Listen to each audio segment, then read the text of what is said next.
in any adolescent development style through those teenage years. That's when it's important that kids are finding their own identity of who they are.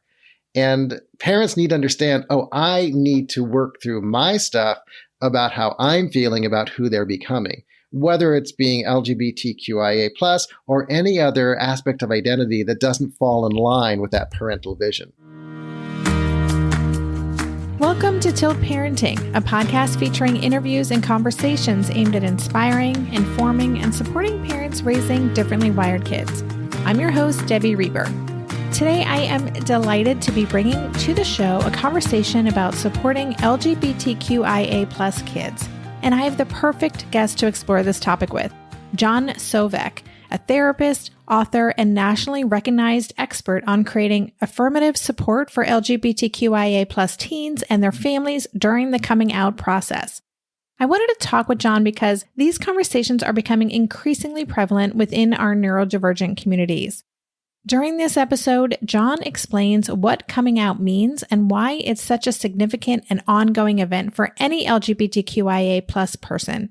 He also shared his thoughts on the high correlation between neurodivergence and gender nonconformity, how parents can best respond when their child comes out to them, why affirmation is more important than acceptance, and why it's so important that parents honor their own process as they navigate understanding their child's identity. Here's a little bit more about John before we dive in. John Sovec is the author of Out, A Parent's Guide to Supporting Your LGBTQIA+ Kid Through Coming Out and Beyond, which is the book we're exploring through our conversation today, and is also a frequent contributor to numerous publications providing LGBTQIA+ support. John speaks at conferences nationally, provides training and professional consultation for community agencies, schools, and nonprofits, and is the host of Out Talk, a monthly web series for Out Care Health. In December 2019, he was appointed by Governor Gavin Newsom to the California Board of Behavioral Sciences. Before I get to today's episode, if you're ready to dive deeper with me and seriously uplevel your parenting progress, I invite you to check out the Differently Wired Club. Think virtual office hours, coaching calls, expert guests, monthly themes, connection with other parents like you, and much more. I open up the doors to the club for a few days at the end of every month, so coming up soon. Curious to know more? Visit tiltparenting.com/club for all the details. And now, here is my conversation with John.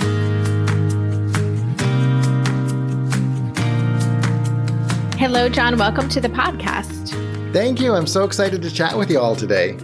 Yes, me too. I'm excited to get into your new book called Out. We're going to dive into that, but could you kind of set us up? So I've already read your formal bio, so we know your credentials and where you're coming at this from, but could you tell us a little bit more about your personal why and doing the work that you do in the world? You know, it's really fascinating because my personal why showed up when I was in grad school. As an openly queer person and now an openly queer therapist, I noticed in my schooling that there was very little talk about the journey of LGBTQ people in the world of psychology and almost none about the needs of kids and adolescents. And so as I started hearing that, I realized this is a place that's really important to me. I had a very smooth, beautiful, powerful coming out process when I was younger, and yet I still could have used a therapist who understood my needs. And so I started working really hard on that. I started getting more education, not just for LGBTQ, but also adolescent care in general. And it started developing and become my sweet spot. And it's just a place where when I sit down with teenagers, it's always fascinating for me because parents always come in and say like, oh, my kid won't talk. They won't talk. And I start the interview with like parents in the room and then I ask the parents to leave and then the kids sit down and they're like, yeah. It's just like, yeah, I think I'm doing the right work here.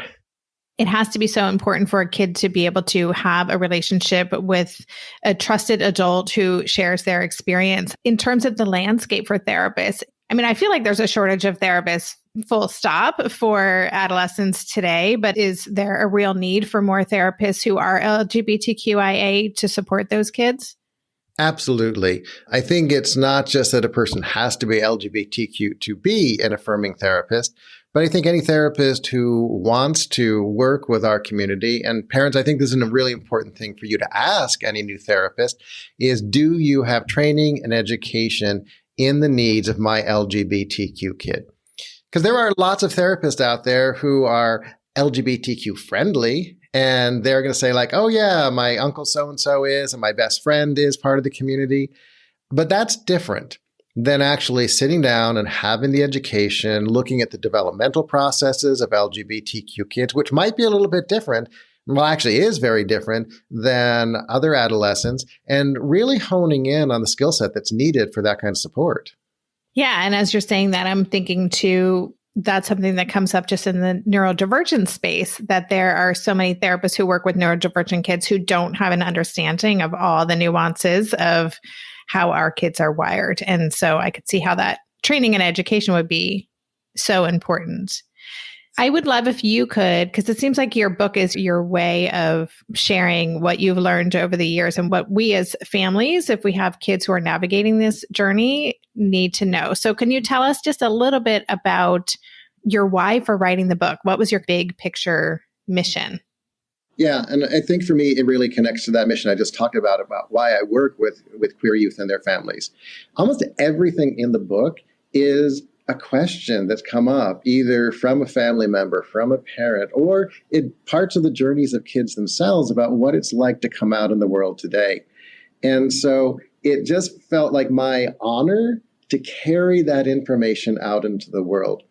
Ultimately, the point of this book is for any parent who has a kid who's coming out or has a kid who they suspect may be coming out to them, and they wake up at 2 a.m. with all those anxieties and fears about their kids' development and safety in the world, to be able to reach open and open this book and have a calming, kind, informed voice tell them it's going to be okay. In fact, it's going to be more than okay. It's going to be amazing. That's great. The book is called Out, and the subtitle is A Parent's Guide to Supporting Your LGBTQIA plus kid Through Coming Out and Beyond. And I always like to break things down because I don't want to assume that all of my listeners know what LGBTQIA plus stands for. You actually break it down really nicely in the book, that acronym. Could you just tell us what those letters mean? Okay, so you're going to have to help me out here. So L would be for a person who defines themselves as lesbian. G is for gay. B is bisexual. T is transgender. LGBTQ. Q can be queer or questioning. I would be intersex. And A for me can be asexual. It can also be ally, which I always suggest for any parent who's picking up this book, you are already on that journey to becoming an ally, not just to your kid, but to the community as a whole. Yeah, I hadn't ever heard of the allies being part of the A, but I loved that. And then I can just assume that the plus means we don't know what else exists. I feel like we keep adding letters because we're becoming more nuanced, or there's deeper understanding of different ways of experiencing the world. Is that plus kind of leaving the door open? The plus is leaving the door open. And it also, in the book itself, there are other communities which are going to be defined as well, too. Things like pansexuality, asexuality, aromanticism. So that's where the plus slips into play. But for me, the one way I love to describe the plus and the amazingness of what's happening in my community is, when you're you're using Word and you're writing a document, and you're like, oh, I want to highlight that and make that little bit of text a different color. So you go and you choose it, you hit text, and then at the bottom there's a thing that says more colors. And when you open up that more colors thing, there's that big, beautiful wheel that has all those hues and colors in it. And if you took that and spun it into a sphere, that to me describes this amazing journey that we're moving into when we're exploring sexual orientation and gender identity. We know what this idea of coming out is. And so I'd love to know from your experience growing up, if someone came out, it was this huge thing and it was a rare thing back in the 90s. It was kind of a big deal if you knew someone who came out and how they did that and how it was received. And so I'm wondering what it's like for kids today. Have we reached a point where coming out isn't necessary in the same way? Do people come out if they are on a gender journey as well? Just kind of break down this concept of coming out for us in our contemporary society. And I want to get even a little bit more granular with you because I think this is really important for parents to understand. So as a gay kid, I realized at a very young age that there was like a different way that I moved through the world. There were different attractions I was having. I didn't know what they meant, but I had those feelings inside of me. And when I looked up at my parents, what I saw was a cisgender heterosexual marriage. So my minority status was not recognized in my family unit. And so for coming out, I think all parents need to understand, even if you are the most affirming parents out there and understand and have really done your work, it can feel like a very isolating experience for kids. Because what we have to do is go inside of ourselves and really examine how we're going to interact with our world. Whether it's statements about our sexual orientation or our gender identity, we go through this internal process. And that's the thing that I think people really need to understand about this coming out process, is it's not just a declaration of my sexual orientation or gender identity. It's an examination of almost all facets of who I am going to be going forward in the world. The other thing that I think every parent needs to understand about the coming out process is it is a lifelong process. So you have a chapter in the book that's called Coming Out, and in that chapter, you say the most supportive and powerful reaction you can have to your child coming out is to simply hug them tight and let them know that you love them. Can you say more about why that is the reaction that we want to give to our kids? Well, if you think about it, in this moment of coming out to you as a parent, this is the most anxiety-producing moment that any LGBTQ kid is going to go through. Once again, even in a household that they know it's going to be an affirmed identity, there's still all this anxiety. Their heart is beating really fast, their palms are sweating, their body temperature is up. And the biggest thing for almost every kid in that moment is a fear that somehow they are going to be rejected by you or the family. And that fear is very real, no matter how affirming an environment you have set up. So this idea of just bringing them in and using the word, I love you, hold them tight, that physical connection creates that bond in that moment. It helps relieve the anxiety. And these words of affirmation, I love you, I love you, I love you, are so simple and yet so clear. And you as a parent may be going through your own emotional turmoil in that moment. That is less important than creating this initial bond of love with your kid. And I repeat it throughout the book. Every moment you have, hold that kid tight and let them know that you love them for exactly who they are. I love that answer because it's simple, it's doable, and it's something that any parent can proactively prepare for. Because as much as we think we know our kids, we don't know what's going on in their inner worlds, especially maybe as they get older and they become more private and are sharing more with their friends. And so just having that in your back pocket probably prevents a lot of those kind of deer in headlights moments. And also just letting parents know that they don't have to say all the things and respond in this perfect way. Letting them off the hook seems like a gift. Well, the thing is, for me, this is the perfect way. And that's why I keep mentioning it over and over and over again.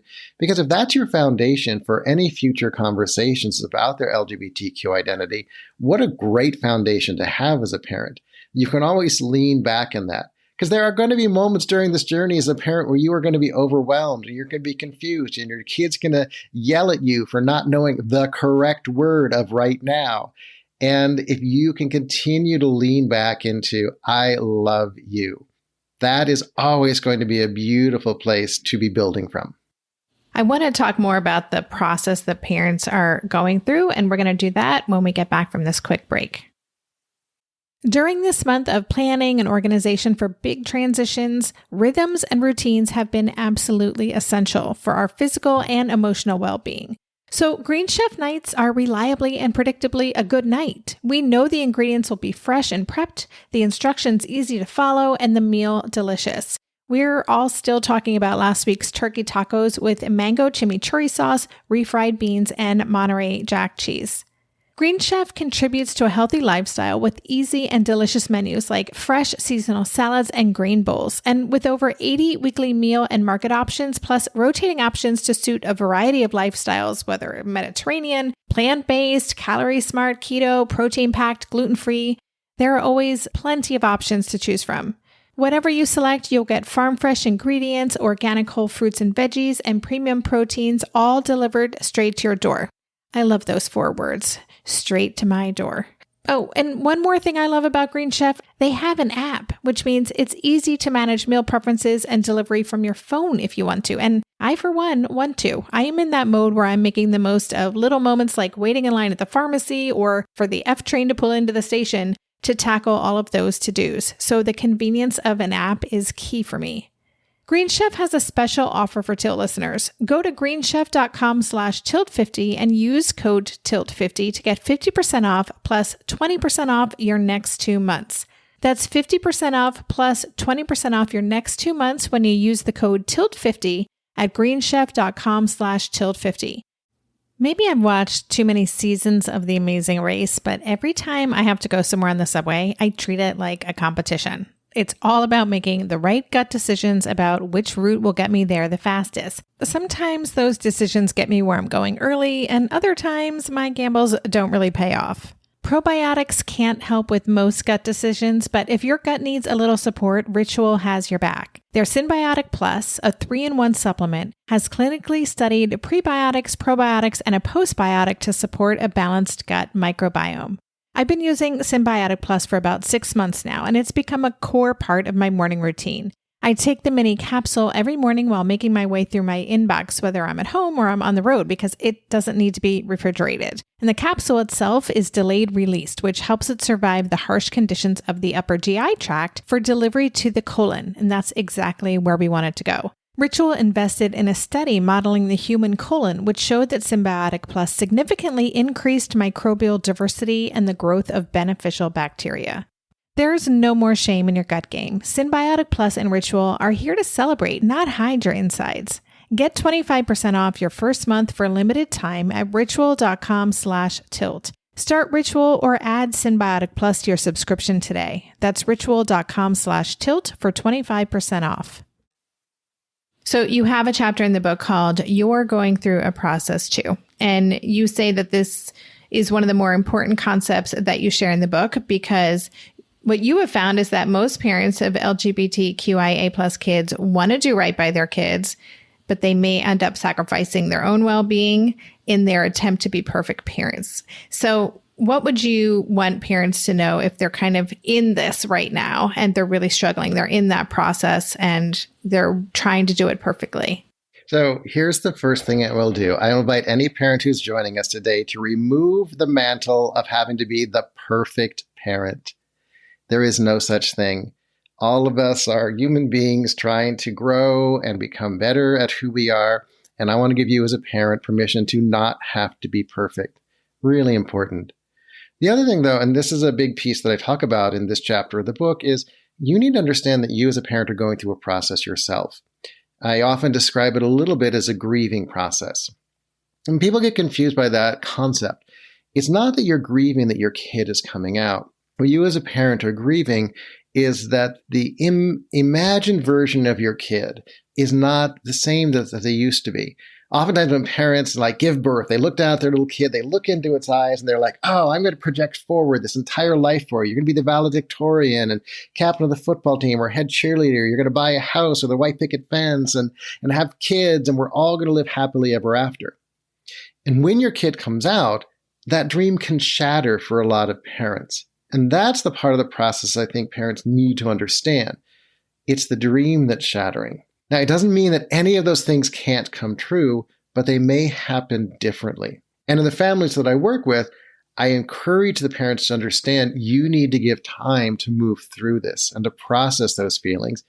And I also tell the kids I'm working with, you already figured this out. You've been thinking about this. We've been chatting about you coming out. This is new for your parents. We need to give them a little space to process what they're feeling. Yes, that is such a good reminder. And I literally 2 hours ago was interviewing 2 authors about this wonderful book called I Will Die on This Hill. One of the things that the book talks about is how parents raising autistic kids have to also go through this process. But that process of kind of identifying this vision they had is a big piece of it. And one of the things that one of the contributors to that book said is that parents are sold a dream. We kind of grow up or have kids with this vision of what this is all going to look like. And it is really important to surrender to our kids' experience. And that there are real feelings around those. So we don't need to shame ourselves for having those feelings. Just know that it is a process. Yeah, and I think that's a beautiful parallel to bring up. I wish all parents could explore this process because ultimately every parent projects forward their kid's life. If you sit down with them and you sit long enough, ultimately every parent will admit, yes, I have a vision of who I want my kid to be as they grow up. And in any adolescent development style, through those teenage years, that's when it's important that kids are finding their own identity of who they are.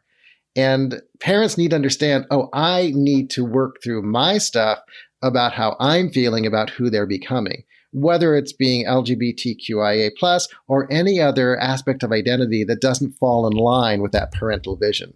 Yeah, exactly.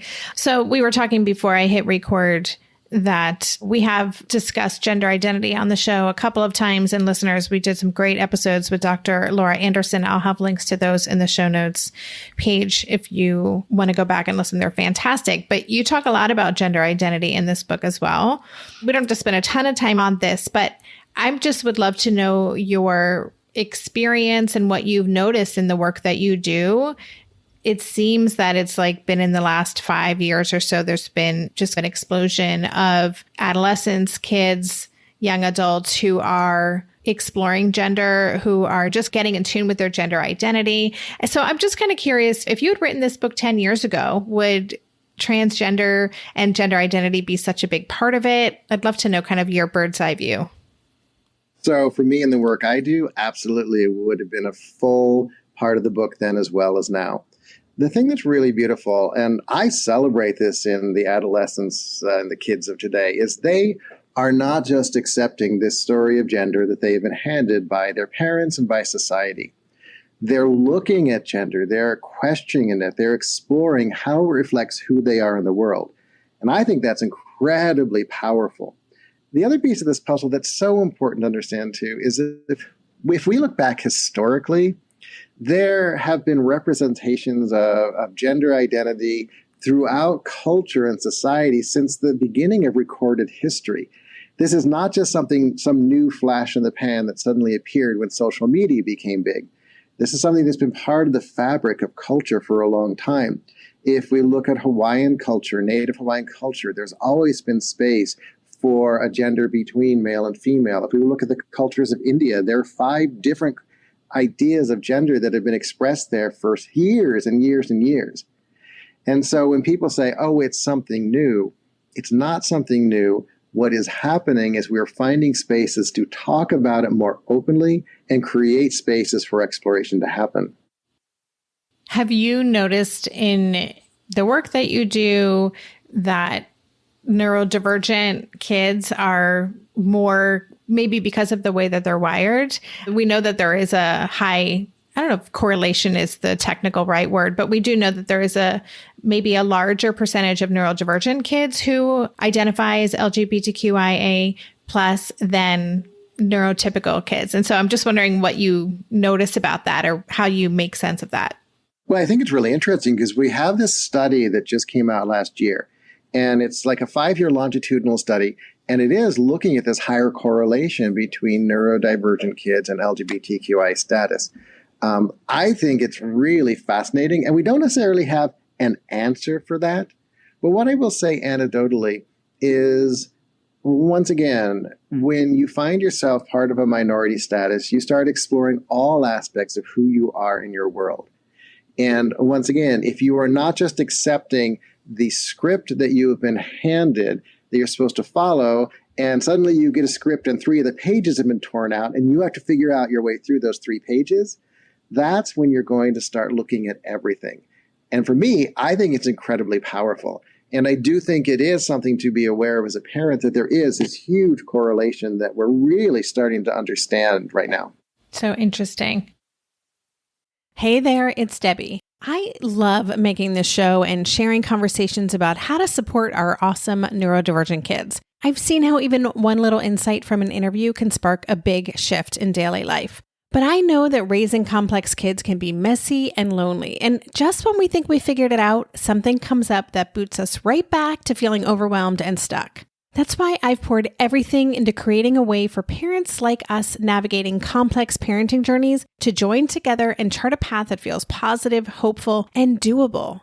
It's the brand new Differently Wired Club experience. In the club, you'll get personal support from me and other seasoned parent coaches, 6 live calls every month where you can connect and get your personal questions answered, the opportunity to learn directly from authors and experts like I have on this show, monthly themes for getting specific and tactical, an exclusive private podcast feed, and the best, most generous community of parents. Seriously, these folks show up for themselves and each other, and that right there is really everything. Because it's a daily reminder that we're not alone. Our kids aren't broken, and we have totally got this. The recently rebooted Differently Wired Club is on a brand new platform with its very own iOS and Android app. It is such a great space. However you learn, whatever your style, no matter the ages, genders, and neurodivergent profile of your children, the Differently Wired Club can help you cultivate the positive shifts you're hoping for. Join us today by going to tiltparenting.com/club. That's tiltparenting.com/club. I hope to see you on the inside. If you're a parent, I invite you to join us at the Mindful Mama podcast, where it's all about becoming a less irritable, more joyful parent. With sometimes hilarious and always thought-provoking experts and friends, at Mindful Mama, we know that you cannot give what you do not have. And when you have calm and peace within, then you can give it to your children. I'm Hunter Clark Fields, and I can't wait to see you there. Listen in to the Mindful Mama podcast. In the Tilt parenting community, one of our core beliefs is having this ethos of neurodiversity affirming parenting. And you talked in the very beginning about affirming who our kids are. So I'm just wondering if you could talk a little bit more about that, why it's so important in the way that our families show up for kids in a LGBTQIA affirming way. And what does that mean in the real world? You talk a lot about this in the back of the book, like dealing with the outside world and with family and with friends. And so how do parents show up for their kids in that way? Like you were just saying, when your kid comes out to you as a parent, I like to describe it as they're dropping a pebble in the middle of the family pond. And it's going to ripple out and affect you as parents. It's going to ripple out and affect the other siblings in the household. It's going to ripple out and affect extended family. It's going to ripple out and affect family community connections. All of those things need to be looked at in this process. And it can either be a process that tears people apart, or it can be a process that brings us together. I'm always accused of being way too optimistic about the world I live in, but my hope in this book and the language I use is about finding ways for us to make it a place to bring us together. So that if your kid comes out to you, working with your spouse, or if you're on your own, finding community support like a PFLAG meeting, or reading from places like PFLAG Online that has some great resources so that you become a stronger, more affirming parent or parents. And then in that place, you bring in the sibling conversation because although they may not identify as being part of the LGBTQ community, questions of sexual orientation and gender identity can be important discussions for everybody. How are the siblings feeling about their other sibling coming out? What's that energy? What does it mean to the family? And then coming together as a family and discussing how do we let extended family know? How do we create an affirming space that moves out in the extended family? And one thing that I point out so strongly in the book is as a parent, you need to really check in with your LGBTQ kid because they need to be the driver of that car. There have been so many occasions where really well-meaning parents who are affirming and supportive and ready to be there for their kids reach out into the world and start announcing the coming out process for their kid without their kid's permission. That really, really takes away the empowerment of the moment from the kids. So sit down. It's just like, look, we're going to be meeting with grandma for the holidays. Do you want grandma to know? Do you want grandma to use your affirmed pronouns and name? Are you ready for that? And the kid might say yes or no. And then you as a family need to work together to create a support system to back up and support that decision. So all of these layers play out in this process. And that's where, as a family, I think it's important to come together and find out how you're going to move through the world together to support your kid. Yeah. And it's not one or two conversations. It's just ongoing connection, relationship, communication, and growing together throughout this process. And you did address something that is so important for me as well. It's a lot of times, even in really well-meaning families, it turns into a one and done conversation. I'm out. I'm this and that. Great. We love you. Yay. And then crickets. And like we said earlier, this is a process. It's an ongoing process. What does being out mean in their school environment? How does it affect their dating experience? How is it going to affect the colleges they choose from? What's it going to feel like when they're going to a workspace? How's it going to affect your kids' connection to their faith or spirituality? All of these things are part of the conversation. And if we as parents can move away from our anxiety and fear about opening up those deeper questions, we can actually connect to our kids. And I always tell this, we can learn a lot from them as a means for our own growth and development. Absolutely. I just want to let listeners know, too, that John's book has such great information in there about how to talk about sex, how to talk about all the things that our kids need to know, that any child needs to know, but through the lens of specific issues or concerns, considerations for LGBTQIA plus kids. So we're not going to go into that in depth, but maybe just share why it was so important for you to provide that really just useful and very detailed information that parents might not be able to access otherwise. Well, the first thing I say to the end of the chapter is like what we talk about in the sex and relationship chapter could apply to any of your kids, because it is one of the most anxiety-producing moments for parents to realize their kids may be sexually active creatures and how to talk about that openly.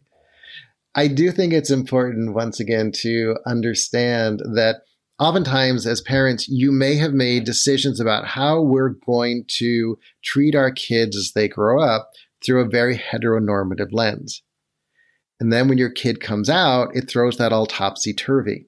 And a thing that I think is so important for parents to look at is treating your kids equally in those moments. I give an example of a book in that, like, if you have a kid who is cisgender, heterosexual, and at age 18, the rule in your house is they can have sleepovers with someone they're dating. Okay. Oftentimes when a gay kid comes out and they've turned 18 and they want to have that sleepover, parents' brains explode because they can't conceptualize what that means. And what I talk about is we need to create an equal playing field for you to get over your biases and agendas to understand that their needs as a developing person are just as important as those of your straight kids. Yeah. That's great. I know that it can get very confusing for parents, especially if their kid is on a gender journey and dating. They may not understand what sexual orientation means in the context of a different gender identity. So I really appreciate everything that you shared in that chapter. It's so helpful. Just one joking thing too. As a parent, I've never heard any parent who actually understands their kid's dating process. Most parents come to me and say, like, I do not understand dating today. And that's okay. It is totally okay. But don't understand it equally for all of your kids, you know? Yes, exactly. At the very back of the book, you have a great SOS help guide where you tackle the most frequently asked questions, which is just such a gift. And I bet you get a lot of questions. I'm kind of curious, I don't know if there's one most common question, but what is the thing that parents seem to be most concerned about, or that you find yourself saying over and over again to parents in the midst of this process? The reason that SOS book, part of the book, is there is because there are these I'm panicking questions that come up for almost all parents. The number one thing that I get during conversations is, what did I do wrong that my kid is LGBTQIA+. So at the beginning, you talked about how you like to break things down. And for me, the biggest thing in that question is this idea of wrong. Because what it does is it sets out that there is something incorrect about who your kid is becoming and who they are unveiling themselves to be to you. I think it's so important for parents to move beyond that type of questioning, because it does put out this tacit thing that this is a less than identity. You may have also noticed that I don't use the word acceptance in the book or in our conversations today. Because for me, using the word acceptance says, I see a flaw in you, but I'm going to be a big person and accept you for this flaw anyways. I use the word affirmation. I affirm you and see you for exactly who you are. And that's what I encourage parents to do whenever this question of what did I do to make them this way is no, there is nothing you did to make them this way. There's nothing wrong with them being who they are, and to open up your heart and embrace this amazing kid that's right in front of you.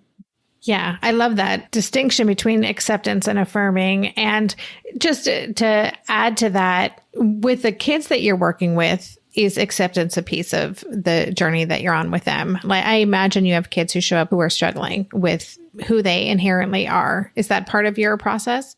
For me, it all walks hand in hand. For them to be able to affirm who they are, to be able to look in the mirror and look in their eyes and say, I am a beautiful spirit on this earth, and I am ready to take on the world and be exactly who I am.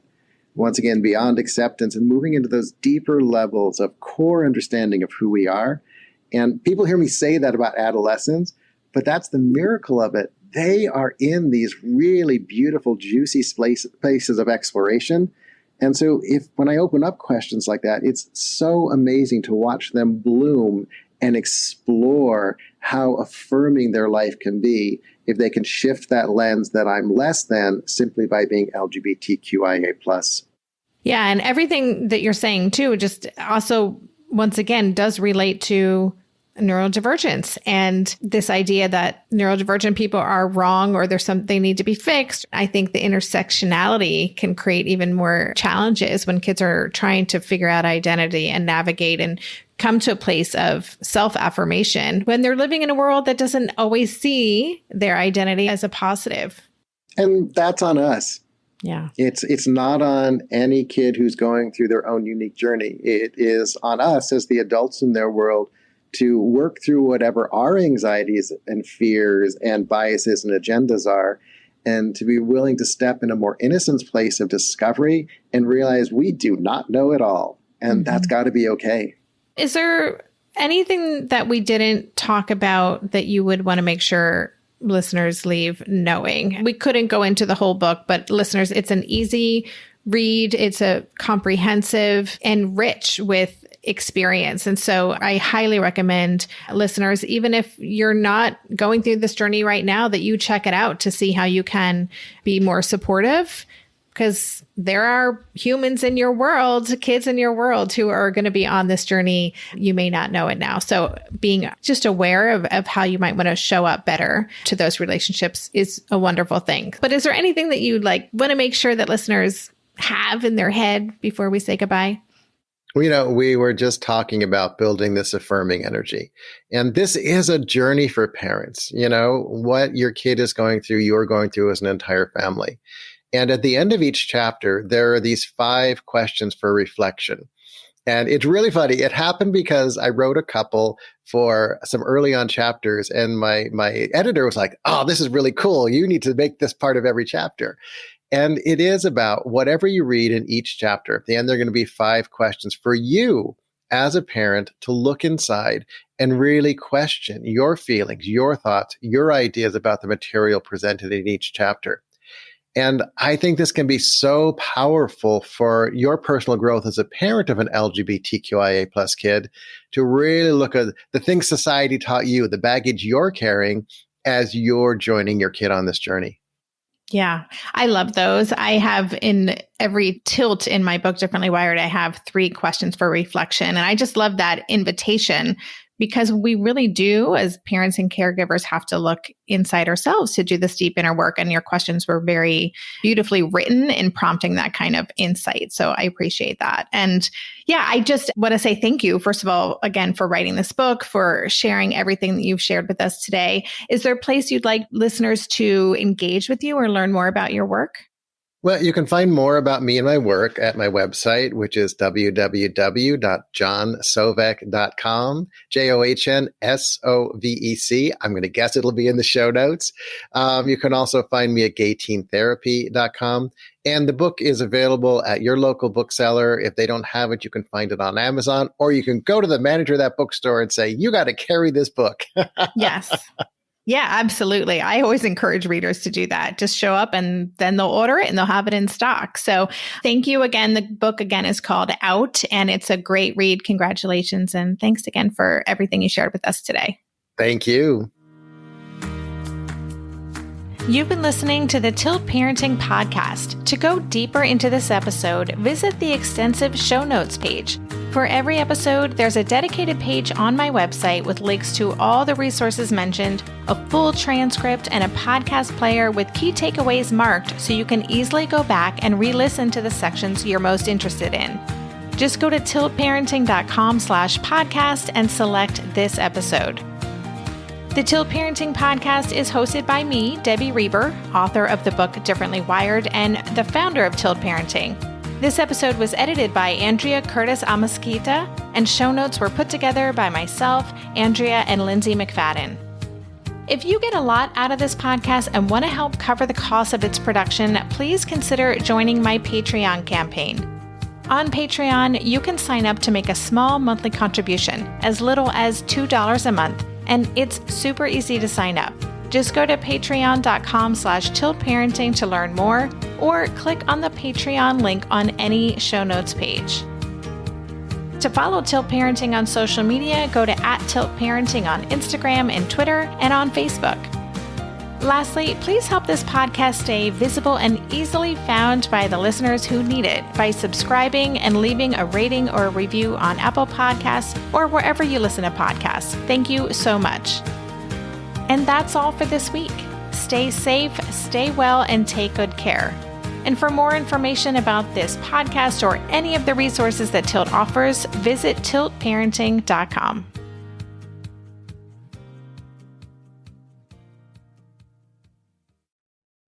Are you overwhelmed by the things that get in the way of you doing what you want to do? Are you looking for ways to simplify life to better align with your values? Do you want to create space in your schedule so you have room for more of the good stuff? Play, joy, relationships, gratitude, and more? If you answered yes to any of these questions, I invite you to check out Edit Your Life, a podcast to help you edit the unnecessary from your life so you have more room to enjoy the awesome. Through episodes with me, Christine Coe, and a range of super smart, compassionate, and thoughtful guests, you'll come away with big picture insights and practical ways to declutter your home, schedule, and mental space without getting bogged down by perfection. I have always believed that small moments and actions matter tremendously. My goal is to help you find agency and space in your life through doable baby steps that will leave you feeling accomplished instead of overwhelmed. Check out Edit Your Life wherever you enjoy your podcasts.